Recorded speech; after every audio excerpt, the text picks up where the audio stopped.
I love everything about my hair. I love the entire journey. I love the good days. I love the bad days. I love how my cultural significance to my hair, to my roots, the pride of wearing your natural hair, it makes me happy. What I love most about my hair and the way that I keep it now is just how easy it is, right? Like I literally just get to wake up and go. There's some days that I forget to put a do-rag on at night. And it's okay because I wake up in the morning and brush it a little bit and I can be right out the door. As someone who is habitually late, not having to worry about my hair has been a huge time saver. I like the way it curls up when it's wet. I love when my hair, when I get out the shower, especially if I don't have braids in the top, I'll sit in the mirror and I'll shake my head back and forth and you just see the curls spring and then they just plop and I'm just like, you good to go. Take a brush, you know, lay my little edges down and then I walk out the door, and then throughout the day, you know, even as my hair dries and the curls shrink, it's the versatility of it, right? I love the fact that, you know, I can get a cut on the side and still be able to feel like my authentic self and be different, right? My hair always gets me a lot of attention. When I think about when I would straighten my hair every day, I wore it the same way. I knew what to expect. It always looked the same. And then now having curly hair with all of this volume and how every style looks so different, it is so fun to style. So when I'm putting together an outfit, I'm like, how do I want to wear my hair today? And having so many different options and so much variety is probably my favorite part of being natural. Also, with being natural, like I get to do a lot of fun stuff, right? Like I keep my hair blonde or I try all kinds of colors. What I love most about my hair is one, the versatility, right? I love that I can wear it this big afro. I love how my curls I just love it. Even though like you see some frizzy parts, I've learned to embrace that over the years. I love that I can put up in a big curly puff, braids or necks. You know, I just love the versatility. I can wear my hair straight. It took a minute to love this for sure. I felt like it felt like a bit set apart. Like I felt more set apart, and unique in a sense with having my natural curly hair versus my straight hair. There's not a lot of people walking around in my position that will be willing to have their natural hair and challenge those different things. So when I walk into a meeting and I can have on a two-piece suit and still be my authentic self in my hair, I'm not questioning, are they wondering about my professionalism? I'm like, hey y'all, how you doing? And they're like, I wish I could do that. I said, I bet you do. And then I show up the next week with something different. And it's a fun game for me, right? I just love it. It's exciting. I think the biggest thing that I'm still learning to accept about my hair is that my hair is professional hair. I work from home, so I'm on video calls a lot, and I work in kind of a high stress environment. And so when I'm meeting with people in leadership and higher up positions and I'm the only person that looks like me in the room and then I pop on camera with this big curly hair, sometimes I feel like, oh, should I have brushed my hair back into a low bun? Should I have put my hair into a ponytail? Should I have straightened it for this meeting? And I'm really working to kind of overcome that. And I think those are things that are, again, ingrained in us and things that we have to work through. But then I also kind of have to remind myself, if someone makes a complaint about the way my hair looks or says that my hair is unprofessional, that says more about them than me. So really having to kind of continue to work on instilling in myself that my hair is professional hair and my hair is beautiful. This year, I did a vision board. I normally don't do vision boards in the sense of like going through a magazine and the words call out to you, but I did this year and it's been profound. But one of it was to love your hair and to embrace it. And I was like, I needed that because I'm so quick to put my hair in braids, and this year I wanted to really get back to enjoy doing my hair and loving my hair. Yeah, like the process in the beginning though, I wasn't as confident. Like there's so many different things I feel like I've had to go through to get confident in other areas of myself, but the hair was like a big thing.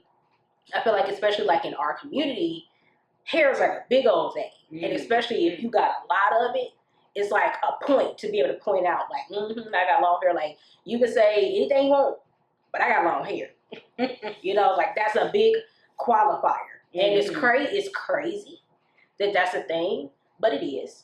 Like, I don't know that I keep hair long enough to really develop something that I need to accept or not accept. One thing that I can't wait to accept about it is when it's all gray, right? Like my biggest desire for my hair is to have a when I finally probably let it grow back so that I can live in that space of a head full of gray hair. Because the fact that I cut my hair short, right? Sometimes the negative tropes that will come with, is that feminine enough, right? Is that sexy enough? Especially because a lot of times as Black women who embrace our natural hair, we see so many ads in popular culture media that should be long and flowing in the wind and you should do those things. And it's like, you don't have to do that, right? And it took me a while to think, oh, do I always need to get a wrap, right? Do I always need to press it out? Do I always need to do that? Because of sometimes male influence, even from my family, to say, well, no, when you cut your hair, you look like one of us. No, you look like me, you mad that I'm sexy and I pulled it off. So still learning that as well in those spaces, that it doesn't have to be bone straight. It doesn't have to be necessarily down to your ankles, and that's the only way it's acceptable. So although I'm very happy and confident with my hair, I'm still working on, you know, what makes you a quote unquote woman when people see you in short hair, right? Or they see you with your tight coils and not thinking because it doesn't align with mainstream media that you should change. And just still navigate the hardships of hair, right? You know, you go and you get your hair trimmed, they cut it all off, but healthy hair is what matters most.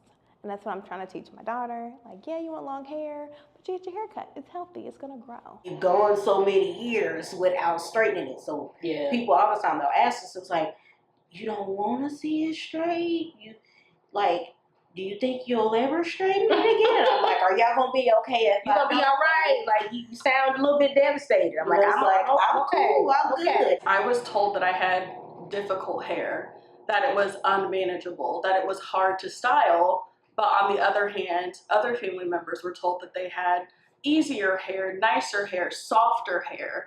And so when I was transitioning into being natural, I was really apprehensive to the point where I kind of told myself, I'm going to start over and transition to natural. But once I get to that point, I'm going to relax my hair. I just wanted my hair to kind of be rejuvenated or start over, because I was going in with the misconception that my hair was ugly, that it was unmanageable, that it was not going to be something that I really wanted to take on.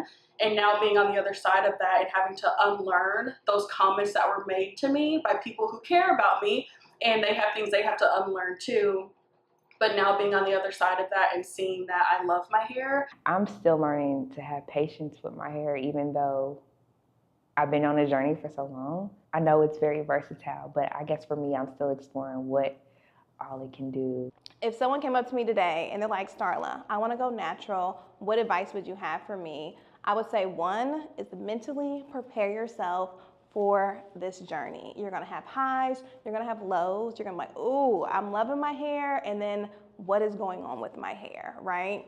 And to embrace this journey. The second is to learn what products work for your hair and to treat it as an experiment. Not, oh, my hair, but look at it with a positive mindset of this product doesn't work for my hair, and that's okay. I'm gonna find what works, I'm gonna find what styling works for my hair. So just really mentally preparing them or preparing yourself for that journey.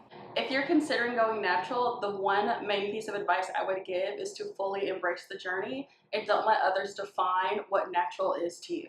The world will take and take from a young Black girl and from a Black woman, and then appropriate it various ways. We are still fighting the fight. It's not over. We're literally having bills passed about our hair in the workplace, our hair in schools, what our hair can look like. I just want you to know that somebody out there is rooting for you and rooting for your hair and rooting that you will continue to learn how to love your crown. I think make sure you do it for you and have a good time with it, and don't listen to the naysayers. The markets are so great now compared to when I was growing up, so you have versatility. And it also speaks to who you are and historically how strong and powerful our hair is. So don't let the world tell you what to do. Do it because you want to.